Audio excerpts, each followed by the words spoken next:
మనందరికీ తండ్రియు మన రక్షకుడును మన ప్రియ ప్రభువు శ్రీ యేసుక్రీస్తు శుభనామమున మీ అందరికీ కూడా ఉదయకాలం ప్రత్యేకమైన వందనాలు తెలియజేసుకొంచున్నానండి. అప్పుడే మరి ఎండలు వచ్చేసినాయి అంట కదా.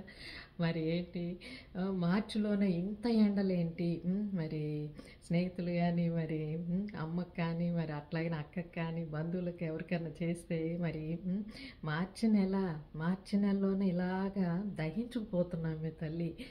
బయటికి వెళ్ళాలంటే భయం వేస్తుంది అని చెప్పేసి బయటికి వెళ్ళొస్తే ఇట్లా వేస్తున్నట్టు శరీరములు అయిపోతున్నాయి అని చెప్పేసి అంటూ ఉంటే అబ్బా అయ్యో అని చెప్పేసి బాధ వేస్తుంది. మరి ఈ దహించు అగ్ని అనేది మనకు అది అగ్ని అంటే ఎండాకాలము మరి వచ్చి అబ్బా మరలా ఎప్పుడు జూన్ వస్తుంది, ఎప్పుడు మరలా కూడా వర్షం పడుతుంది అని మరలా ఎదురు చూస్తూ ఉంటాం ప్రాణాలు చల్లబడాలంటే. అవునండి. మరి రోడ్ల మీద నిరాశ్రయులు ఉంటారు, అనాథులు ఉంటారు, ఏమీ లేని వాళ్ళు మరి ఎంతగా మరి వారు మలమల మాడిపోతూ ఉంటారండి. అవునా.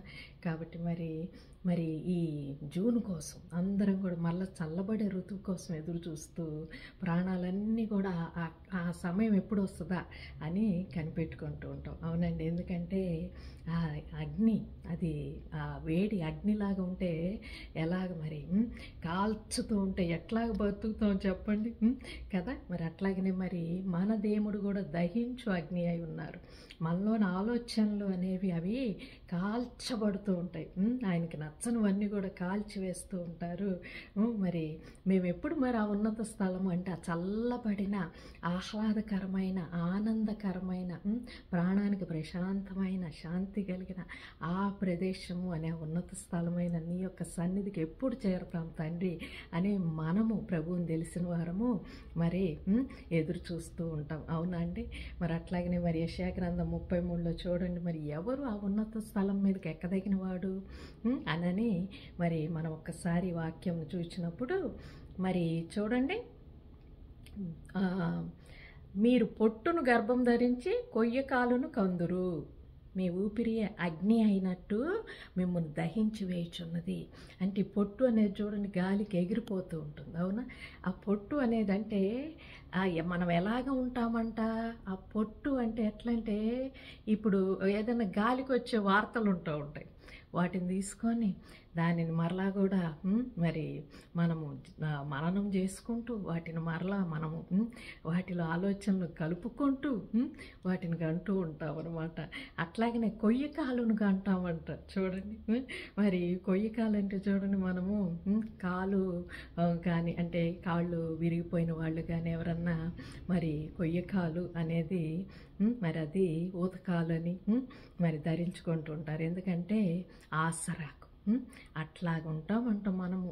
మరి మనకు నిజమైన పాదములు కాళ్ళను అవయవాలను ఇచ్చిన దేవుడు మరి వాటితోటి నిజంగా ఆయన ఉనికిని మరి ప్రచురించే వారిగా ఉన్నామా, లేకపోతే అలాగా ఆ పొట్టుతోటి గర్భమును ధరించి మరి కొయ్య కాలు వలె ఉన్నామా అనేది. అట్లాగనే జనములు కాలుచున్న సున్న బట్టీల వలెను నరకబడి అగ్నిలో కాల్చబడిన ముళ్ళ వలెను ఆగును. ఎందుకంటే ఆయన ముందు నిలబడే మరి అది ఏమిటి అనేది మనం చూద్దాం.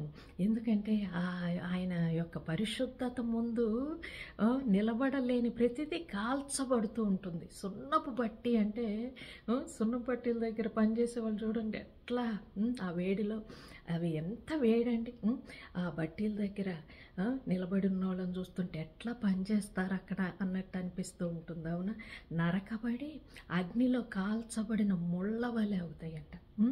మరి జనములు దూరస్తులారా ఆలకించుడు, నేను చేసిన దాన్ని చూడుడి, సమీపస్తులారా నా పరాక్రమను తెలుసుకొనుడి. ఎవరండి దూరస్తులు? ఇంకా ప్రభువును తెలియని వారు. ఆలకించుడి, నేను చేసిన దాన్ని చూడుడి. ఎవరికి చేస్తున్నారండి? సమీపంగా ఉన్నవారికే కదండి అగ్ని. వేడి తెలిసేది ఎవరికండి? ఇప్పుడు నేను ఇక్కడ అమెరికాలో ఉన్నాను, ఇక్కడ మాకు ఇంకా ఎండాకాలం రాలేదు, నేను ఇక్కడ అబ్బా ఎంత వేడిగా ఉంది, ఎంత ఎండగా ఉంది అని నేను చెబుతూ ఉంటే ఏమంటారండి మీరందరూ? నువ్వు అక్కడ అమెరికాలో కూర్చొని ఇంకా ఎండాకాలం ఇంకా రాని దానివి నువ్వు చెబుతున్నావా అంటారు. అవునండి. మరి అట్లాగనే మరి దూరంగా ఉన్నవాళ్ళు మరి దగ్గరగా ఉన్నవాళ్ళు ఎవరండి? మనము ప్రభు తెలిసిన వారు. కదా. కాబట్టి మనకు తెలుసు ఆ వేడి, మనకు తెలుసు ఆ యొక్క నరకము వంటి ఆ యొక్క శ్రమ, మనకు తెలుసు ఆ సున్నబట్టి పని కదా. ఎందుకంటే మనము దేవుని యొక్క వాక్యం ఎరిగిన వారం, మనం ఎలాగ నడుస్తూ ఉన్నామో, మనం ఎలాగ ఆయన యందు స్థిరచిత్తాన్ని కలిగి ఉన్నామా లేదా. ఎందుకంటే ఏదైనా కూడా ఆయన సత్యమునందు అతకనిది ఆయన కాల్చివేస్తారు, ఏదైనా ఆయన నీతి యందు లేనిది ఆయన కాల్చివేస్తూ ఉంటారు. దుర్నీతిని పట్టుకొని ఉన్నామనుకోండి, అది మహాశ్రమ మనకు, అవునా. కాబట్టి మరి ఈ దూరస్తులకు అంటే తెలియని వారికి మనము సమీపంగా ఉన్నవారము, మనము ఒక ఉనికిని తెలుపుతున్నాము. ఇదిగో ఈ దేవుడు ఆషామాషి దేవుడు కాదు, పరిశుద్ధుడు.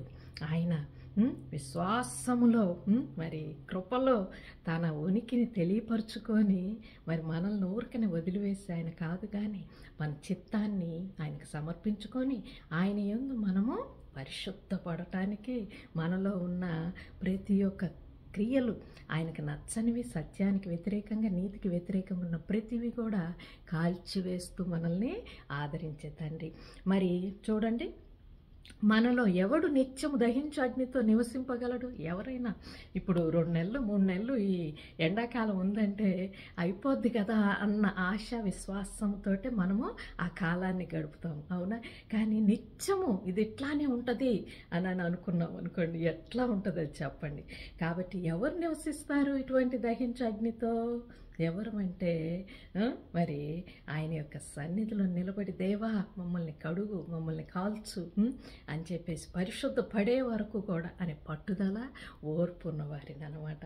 మనలో ఎవరు నిత్యం కాల్చుచున్న వాటితో నివసించనంటే సిద్ధపడిన వారము, మరి పిలువబడిన వారము, దేవుడి యొక్క సన్నిధిలో మరి నిత్యము కూడా నిలిచి, ప్రభువా మరి మేమే కాదయ్యా, మాకు దూరంగా ఉన్న ఇంకా నీ ఉనికి తెలియని వారికి కూడా దేవా నాయన ప్రభు నీ సన్నిధికి చేరే మార్గము మా ద్వారా తెలుపయ్యా అని చెప్పేవారిని కదండి. నీతిని అనుసరించు ఎవరు చూద్దామా మరి. ఎవరు నిలవగలరంట?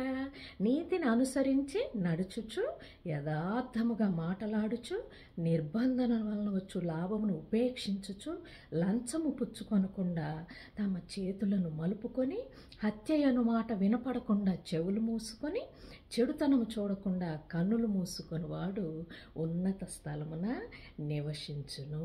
హల్లెలూయా. మరి చూడండి, నీతిని బట్టి యథార్థంగా మాట్లాడుచు, నిర్బంధంతో ఏది కూడా వచ్చేదాని లాభాన్ని ఉపేక్షించుచు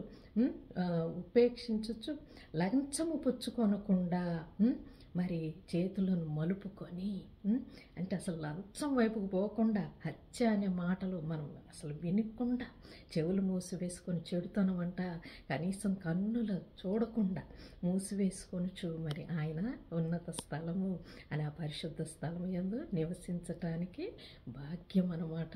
అవి అర్హతలు అన్నమాట. కాబట్టి మరి ఆ ప్రయత్నంలోనే ఉందామండి. ఎందుకంటే నిత్యమైన ఈ అగ్ని దహించలేము, మరి ఆ సున్నబట్టి వంటి శ్రమ, ఆ వేడిని తాళలేము. మరి మనము కనుక ఆయన ఉనికిని, ఆయన నీతిని, ఆయన యొక్క పరిశుద్ధతను, ఆయన సన్నిధి, ఆయన ప్రేమ, శాంతి, సమాధానము, కనికరము, నీతి, న్యాయమును గనక విశ్వాసంలో గనక పోల్చి చూపించినట్లయితే ఆయన ఉన్నత స్థలమునకు మనము మరి నివసించుచు, దూరంగా ఇంకా ఉన్న అన్యులను మనము పిలవచ్చండి, తోడుకొని వెళ్ళొచ్చు కదా. కాబట్టి ముందుగా పిలిచారే, అయ్యో నాకెందుకు ఈ శ్రమలు అని అనుకోకుండా మరి మనలో విత్తబడిన ప్రతి ఒక్క ఆయనకి నచ్చని కార్యములు లయపరచడానికి ఆయన కాల్చుచుండగా ఆ శ్రమలను కూడా మనం సంతోషంతో మరి అంగీకరించచ్చు, దేవుని నామానికి మహిమ చెల్లించుకొంచు, మరి ఇతరులకు కూడా ఆశ్రయముగా, ఇతరులకు కూడా ఆధారంగా, ఇతరులకు కూడా ఒక ఉనికిగా, ఇతరులకు మరి జ్ఞాపకార్థ సూచికగా, ఇతరులకు మరి సాక్ష్యముగా మరి మారదామని కోరుకొంచు. ప్రభు ఈ వాక్యాన్ని దీవించాలని, మనందరినీ కూడా దీవించాలని, ఆశీర్వదించాలని, నిండుగా మెండుగా ఆయన ఉన్నత స్థలములోనికి అందరినీ కూడా మరి నిలిపే భాగ్యాన్ని ఇవ్వాలని మరి ప్రియమార కోరుకొంచు. మరలా ఇచ్చే కృపా సమయంలో మీ ముందుకు వస్తానని, అంతవరకు ప్రేమతో సెలవు తీసుకొంచు. మీ రచిత.